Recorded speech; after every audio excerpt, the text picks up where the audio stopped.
നമസ്കാരം. ഈ തെരഞ്ഞെടുപ്പിൽ തോറ്റാൽ എൽ ഡി എഫിന് അത് വലിയ ക്ഷീണമൊന്നുമല്ല. കേരള ചരിത്രമെടുത്ത് പരിശോധിച്ചാൽ നമുക്കറിയാം, അങ്ങോട്ടും ഇങ്ങോട്ടും മാറി മാറിയാണ് ഭരണം. എക്കാലത്തും തോൽവിയും വിജയവുമുണ്ട്. എൽ ഡി എഫ് 2 തവണ തുടർച്ചയായി ഭരിച്ചു. 3-ാം തവണ കിട്ടാതിരുന്നാൽ അതൊരു തിരിച്ചടിയാവേണ്ട കാര്യമില്ല. എൽ ഡി എഫിൻ്റെ ചരിത്രത്തിലെ ഏറ്റവും വലിയ തോൽവി വന്നാൽ പോലും അവർക്ക് ഭയപ്പെടേണ്ടതില്ല, 40 സീറ്റിൽ താഴേക്ക് പോയില്ലെങ്കിൽ. കാരണം 2000-ൽ AK ആൻ്റണി വിജയിക്കുമ്പോൾ എൽ ഡി എഫിന് ഇപ്പോഴത്തെ UDFൻ്റെ അവസ്ഥയായിരുന്നു. അതുകൊണ്ട് ഈ തെരഞ്ഞെടുപ്പ് കഴിയുമ്പോൾ തോൽവി കാര്യമായ ആഘാതമല്ലാതെ മാറുന്നത് എൽ ഡി എഫിനായിരിക്കും. അതേസമയം UDFനെ സംബന്ധിച്ചിടത്തോളം ഇത് നിലനിൽപ്പിൻ്റെ പ്രശ്നമാണ്. ഇക്കുറി കൂടി വിജയിച്ചില്ലെങ്കിൽ പിന്നെ UDFന് ഒരിക്കലും കേരളത്തിൽ ഭരണസാധ്യതയില്ല.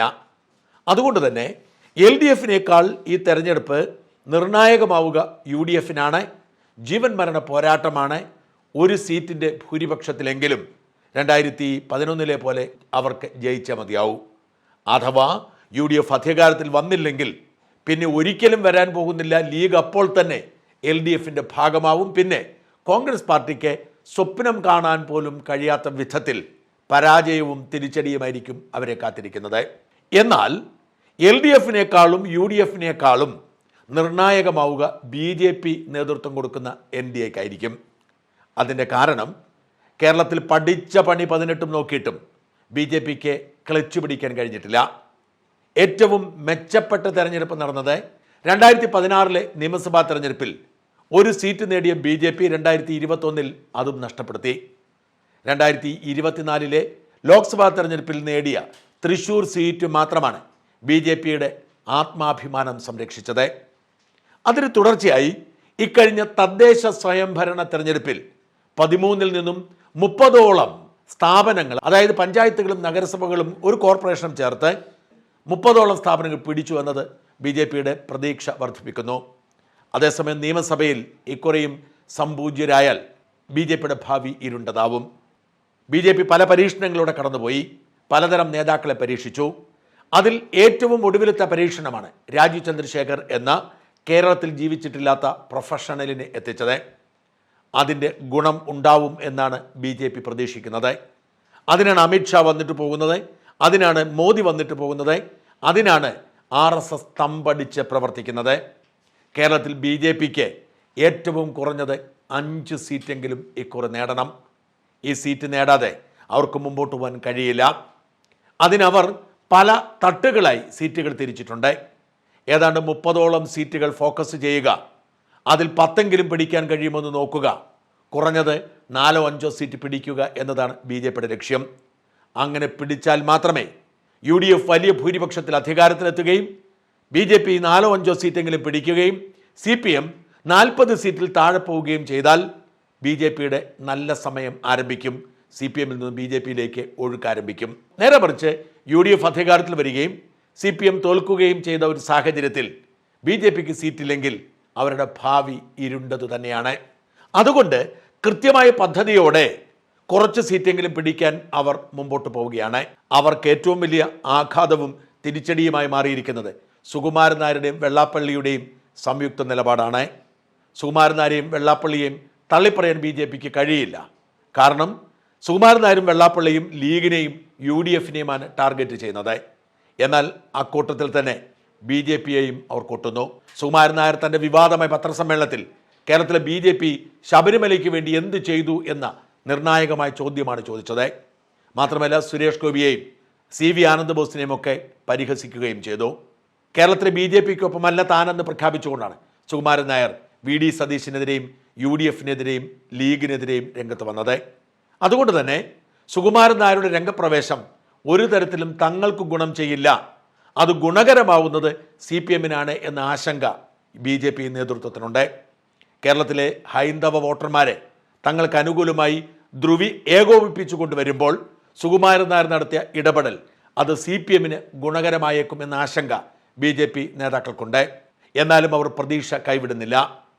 അവരുടെ മുമ്പിൽ വലിയ ചില ദൗത്യങ്ങളുണ്ട്. തിരുവനന്തപുരത്ത് 5 മണ്ഡലമെങ്കിലും പിടിക്കും എന്ന വാശിയിലാണ് അവർ. അതിൽ 2എങ്കിലും പിടിക്കണം എന്ന് അവർ നിർബന്ധ ബുദ്ധി കാണിക്കുന്നു.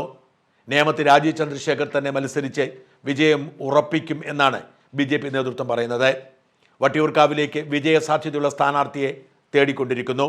നടൻ കൃഷ്ണകുമാറിൻ്റെ പേരാണ് ഇപ്പോൾ ഉയർന്നു നിൽക്കുന്നതെങ്കിലും വിജയസാധ്യത മാത്രമായിരിക്കും മാനദണ്ഡം.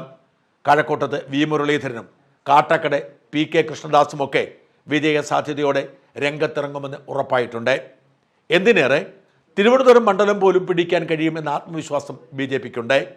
അങ്ങനെ 5 സീറ്റ് ഉയർത്തിപ്പിടിച്ച് 2 സീറ്റിലെങ്കിലും നേടുക എന്നതാണ് BJPയുടെ തന്ത്രം. കാസർഗോഡും മഞ്ചേശ്വരം പിടിക്കാൻ കഴിയും എന്ന് BJP കണക്കുകൂട്ടുന്നു. പാലക്കാട് കോൺഗ്രസ് പാർട്ടിക്കുള്ളിലെ ആശയക്കുഴപ്പം മുതലെടുത്ത് ഉറപ്പായും വിജയം കൈവരിക്കാൻ മികച്ച സ്ഥാനാർത്ഥിയെ തേടുകയാണ് BJP നേതൃത്വം.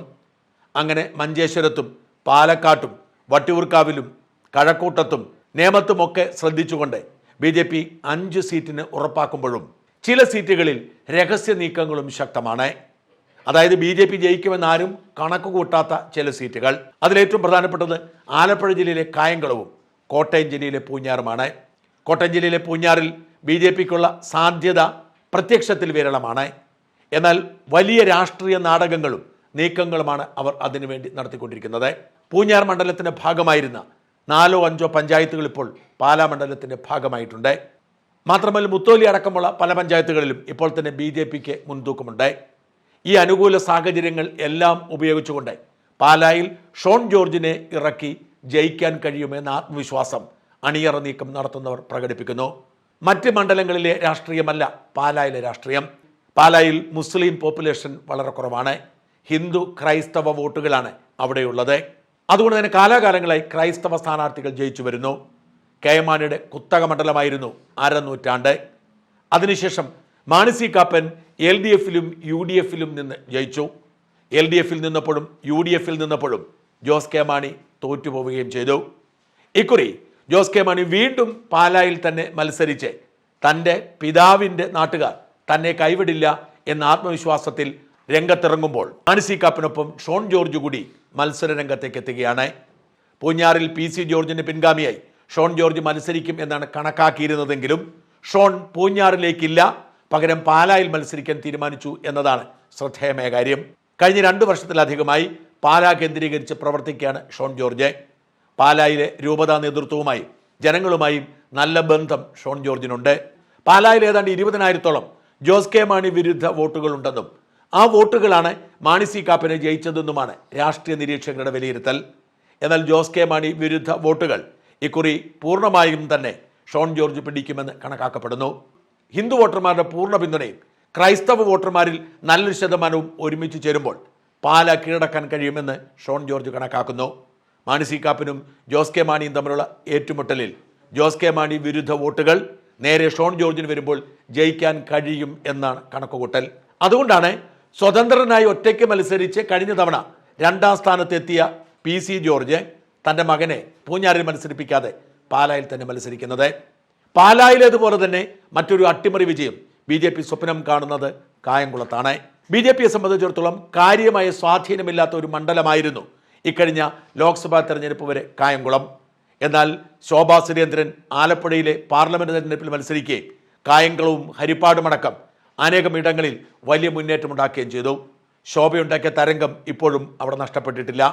ലോക്സഭാ തെരഞ്ഞെടുപ്പിന് ശേഷം ആലപ്പുഴ കേന്ദ്രീകരിച്ച് തന്നെയാണ് ശോഭാ സുരേന്ദ്രൻ പ്രവർത്തിച്ചു വരുന്നത്. കായംകുളത്ത് വലിയ മുന്നേറ്റം തദ്ദേശ സ്വയംഭരണ തെരഞ്ഞെടുപ്പിലും ഉണ്ടാക്കാൻ ശോഭാ സുരേന്ദ്രന് കഴിഞ്ഞിട്ടുണ്ട്. അതുകൊണ്ട് തന്നെ കായംകുളത്ത് മത്സരിച്ച് വിജയിക്കാൻ കഴിയും എന്ന് ശോഭ ആത്മവിശ്വാസം പുലർത്തുന്നു. മറ്റൊരു സീറ്റും ഇക്കുറി ശോഭ മുമ്പോട്ട് വയ്ക്കുന്നില്ല. കായംകുളത്ത് തന്നെ മത്സരിക്കുമെന്നും കായംകുളം പിടിച്ചെടുക്കുമെന്നും ശോഭ ആത്മവിശ്വാസത്തോടെ പറയുന്നു. ഇക്കഴിഞ്ഞ ലോക്സഭാ തെരഞ്ഞെടുപ്പിൽ എല്ലാവരും ശോഭാ സുരേന്ദ്രനെ എഴുതിത്തള്ളിയിട്ടും ത്രികോണ മത്സരത്തിൻ്റെ പ്രതീതി സൃഷ്ടിച്ചുകൊണ്ട് വലിയ മുന്നേറ്റമാണ് ശോഭാ സുരേന്ദ്രൻ നടത്തിയത്. ഒറ്റയ്ക്ക് 3 ലക്ഷത്തിലധികം വോട്ട് ശോഭാ സുരേന്ദ്രൻ നേടിയത് ചെറിയ കാര്യമില്ല.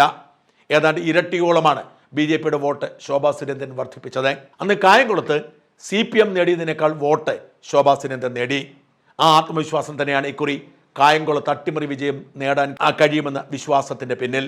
കായംകുളവും പാലായും പോലെ അപ്രതീക്ഷിതമായ പല സീറ്റുകളും BJP കണ്ടുവച്ചിട്ടുണ്ട് എന്നാണ് BJPയുടെ തന്ത്രം ആസൂത്രണം ചെയ്യുന്നവർ അവകാശപ്പെടുന്നത്.